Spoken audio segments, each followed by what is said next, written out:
What if Gear 5 is slowly changing Luffy? What if Luffy's biggest power is slowly changing who he really is? Ever since Luffy awakened Gear 5, something about him feels different. He's always been goofy, but Gear 5 takes it to another level. He laughs while fighting people who are trying to kill him. He treats serious situations like they're a game, and sometimes he doesn't seem to care about things that should affect him. Look at what happened on Egghead. Luffy had only known Dr. Vegapunk for a short time, but Vegapunk became an ally of the Straw Hats. Luffy even agreed to help him escape Egghead. Then, Vegapunk was killed. And Luffy's reaction was strange. Instead of completely breaking down, Luffy continued fighting in Gear 5, laughing and acting almost like nothing had happened.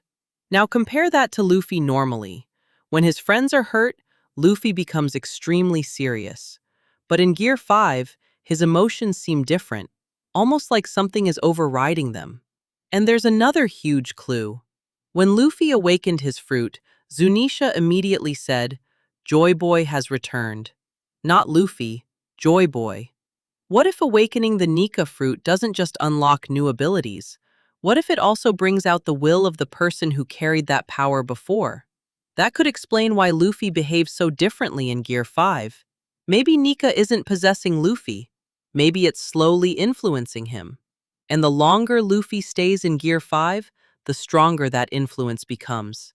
At first, it's just the laughing, then the lack of fear, then the lack of seriousness, and eventually, what if Luffy stops caring about anything except freedom? Think about that. Luffy has always wanted freedom. But what happens if that desire becomes so strong that he stops caring about the consequences?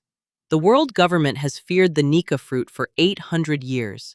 Maybe they weren't only afraid of its power, maybe they were afraid of what happens to the person who awakens it. And that's where the final war could become terrifying. Luffy finally reaches Emu. He awakens his strongest form. Everyone expects Joy Boy to save the world. But instead, Luffy starts losing himself. His friends realize something is wrong. The person inside Gear 5 still looks like Luffy. He still has Luffy's face. He still has Luffy's power. But the emotions aren't completely his anymore. And the most terrifying part? Luffy might not even realize it's happening. Because maybe the greatest danger of Gear 5 isn't that Luffy will lose the fight. It's that he'll win, and slowly lose himself in the process.